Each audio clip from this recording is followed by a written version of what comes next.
Hey everybody, welcome back to the 360 Fitness Coaching Certification Program. Welcome to Section 10. Boom, baby. So it's Rich and Jack back with you here again. And today we're really going to be going through what makes a great coach. So while it's great to be a personal trainer, we mentioned this kind of before, but it's awesome to have all the knowledge in the world, but it really comes down to how you convey that to your client and how you get that client to buy in. Now, we don't do that through personal training. We do that through coaching. Yeah. So again, you can be a trainer. You can point at a weight and tell somebody to move it.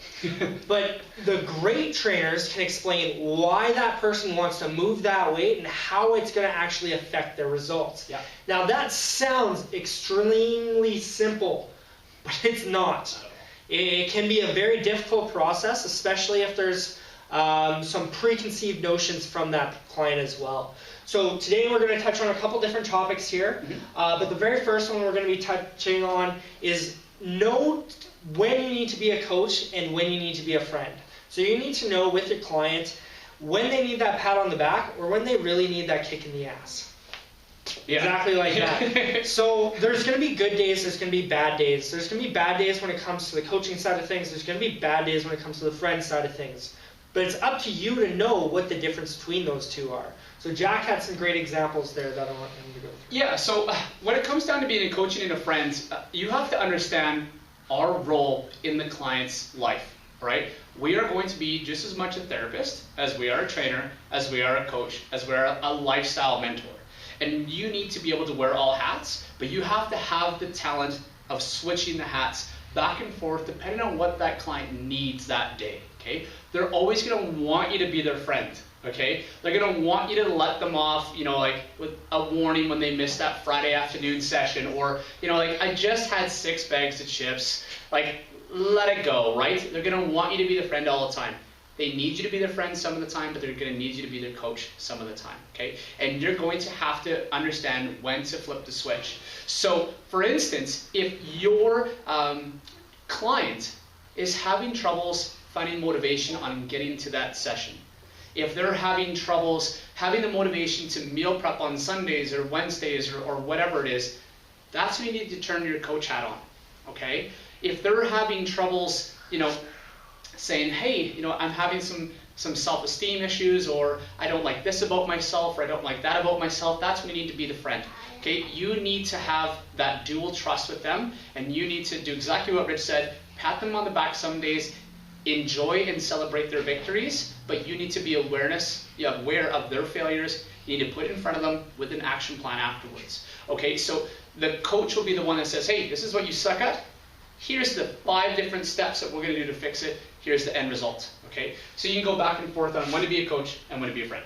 So on that as well, you need to make sure that you establish that boundary right away. Yes. You need to make sure that people are still going to respect you as a coach, but you can still be their friend at the same time. Yeah. So if you're going to be a friend to your client, maybe you go out for a drink with them, right? Again, that's not going to reach their goals most likely, but you're doing it in a very friendly way. You need to make sure that they know that if they don't see the results that they wanted to see, that again, that friendship wasn't the reason why. So you need to make sure that there's an established relationship there to ensure that that line doesn't get blurred between friendship and coach. Because I know for myself, a couple times it has happened.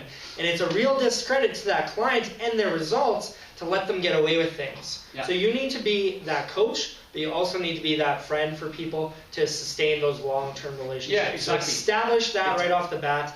Have effective communication when you are talking to them, and just set those boundaries right off the bat. It's a simple conversation as, you know what? We have a really good relationship. I consider us friends, but remember, I need to be your coach first, your friend second in this situation. You got it. If you don't feel confident that you can be that unbiased judge when it comes down to coach and friend, it might be time for that client to move on to another trainer as you become more of their friend. Yeah, and this is a great thing about 360 Fitness because all of our trainers work together. Now this is going to be kind of rare in a lot of your environments, but at 360 Fitness, if I was getting too close to a client that was my good friend now, right, sometimes it would take a little bit more of a push to get them to get where they need to be.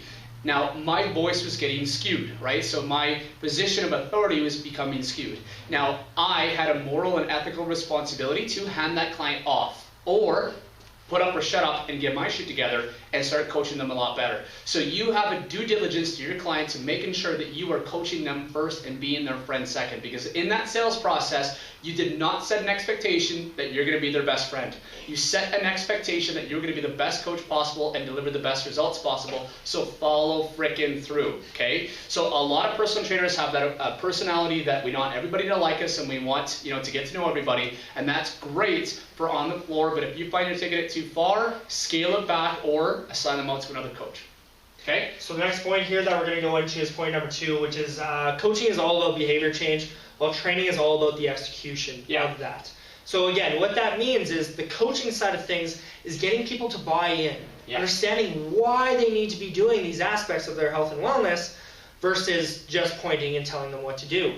Now, while that coaching side is great, you can make somebody understand all you want. If you don't have the training side of things, you're not going to get the results anyways, because you're not showing them how to do it, you're not training them on how to do it, and they're not actually doing it. So it's great to know exactly what you need to do, but you need to show them how first. You got it. So these things are really synchronized. You can't really have one without the other, and if you do, there are some holes that you want to go back and touch on again. Yeah, exactly. So for instance, guys, let's say a regular training day, for example, of when the trainer and coach are actually present.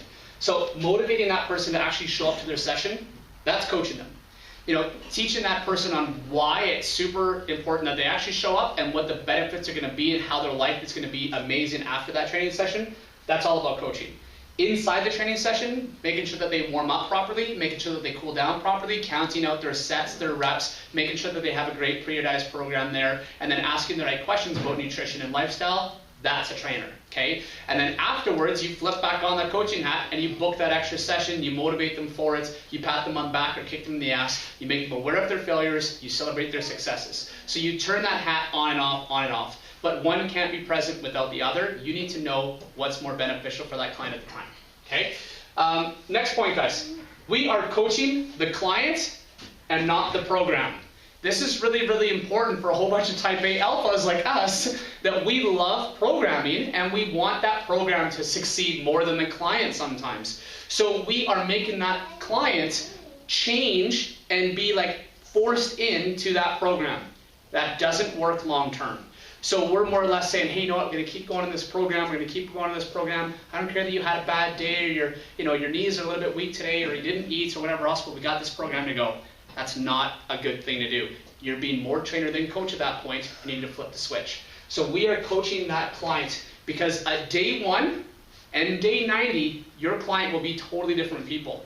Okay? So you're going to have to mend that program. You're going to have to adjust on the fly. You're going to have to change some things, substitute some things, and alter some things to make sure that that program is working for the client and not the other way around. Okay? Absolutely. Coach the client, not the program. Okay? Next, what do we got? Oh, coaching on the client again. I'm going to touch on that just one more time. Typically, you'll see this a lot when a trainer is trying to teach somebody their exact same program that worked best for them. Right? So don't fall into that rut of, hey, this worked for me, so it's going to work for you. And just force that client to be like you. You're not the client that you're trying to work for, right? You want to get that person moving with what is best for them. And as we mentioned in previous videos, it's all starting to tie together, right? The best program is one that is being adhered to. Yeah, you got it. Cool. Next point. This is super, super important, guys, and this is our #1 core value at 360 Fitness. This is our tripod, okay? So this is the flow of how to get the best results possible for your clients. It all starts with respect. You respecting that prospect and that consumer and that person, right? You respecting their client, their wishes, their goals, their needs, their wants, their desires, their obstacles, respecting it. Not being sympathetic, but being empathetic and respecting them and where they're coming from and where they want to be. And then it also comes full circle about them respecting you as a professional. Respecting that you are going to give them a product or service that's going to deliver amazing results and solve their problems.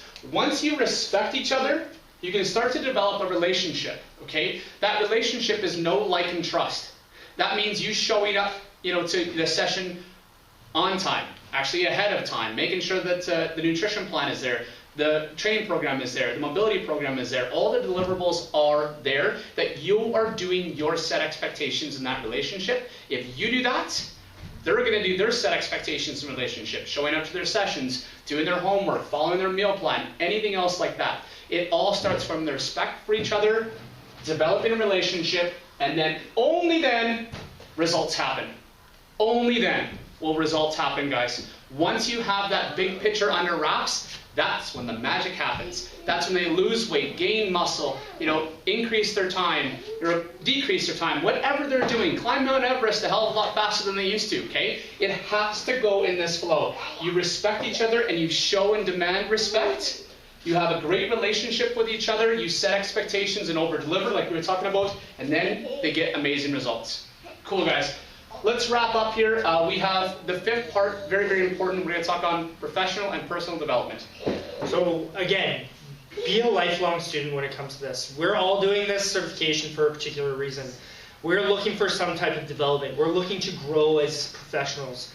So as you're going through this certification process, this might be a personal development course for you. This might be a professional development for you. But either way, you always want to continue to grow. This is a fun industry to be in because nothing really stays stagnant. It's super New nice. research is coming out every day on what is the latest and greatest in terms of nutrition, lifestyle, exercise. There's always new options, and people are always trying to redefine that wheel. People never will, because the basics are going to always be the basics, but it's great to stay out ahead of these types of things and always grow as a human being. Again, you are coaching someone to their goals. So you need to continue to learn and develop to give that person the tools to succeed long term. So if you're sitting there and have a client that's wondering about the newest fad, ketogenic diet, what about a low fat, what about a high carb, all of these types of things that we hear, well, you need to be educated enough or working on your education background to answer those questions and find the right direction for that client. Again, don't be the person that gets stuck in the rut of this worked for me, so I'm going to make all of my clients do that. That's the #1 way to see client failure and not reach their goals, is by making them do exactly what you're doing. So again, develop. Develop on a personal level. Develop on a professional level. Never stop learning, especially on the personal side of things. Get outside of your comfort zone. Do things like public speaking. People hate public speaking, but it's one of the best things you can do to develop your personal skills. So continue to develop every step of the way. Read new books, watch new podcasts, listen to new music, try new things, because it's all going to make you a better human being, which is going to make you a better professional. And when you're a better professional, you're going to see better results, which means you see more money coming in through your door. You guys, remember the fact that you are never there. You are never perfect. You are never the best, okay? Because the best always want to get better, okay? You need to constantly challenge yourself to improve personally and professionally, and a lot of times they're in tandem, okay? So challenge yourself, and if you ever find yourself comfortable, get out of there, okay? Always making sure that you are uncomfortable with it, because that's when change happens, okay? Now, one thing we want to talk about, guys, you kind of already did this because you're watching this course, but think about hiring a coach, okay? Coaches need coaches. Usain Bolt has a coach. Has a coach, okay? The best Olympians on the planet have a coach, okay? The best NHL guys on the planet have coaches. NFL, NBA. Like, any time that there is an elite level athlete or an elite professional in any field, they have coaches. Tony Robbins has a business coach, okay? It's just the way it goes, because the best coaches understand they can't be everything to everybody, and they can't look at everything through all the right windows. So they're going to understand they need a different perspective. I want you guys to think about hiring a coach. And this is two ways. You can hire a coach to better be at your craft, so hiring your own personal trainer, hiring somebody to help you out with your own health and fitness goals, or hiring a business coach or a marketing coach or a professional development coach, okay? Or even a personal development coach. You're already kind of in the right frame of mind because you're watching these two guys, right? But I want you guys to really think about the best coaches on the planet have coaches, and you made a great step in the right direction. Keep going that way. That's it for section 10, guys. We'll see you over in section 11, and all the best. And again, if you have any comments, questions, concerns, hit us up. We got you. Bye-bye.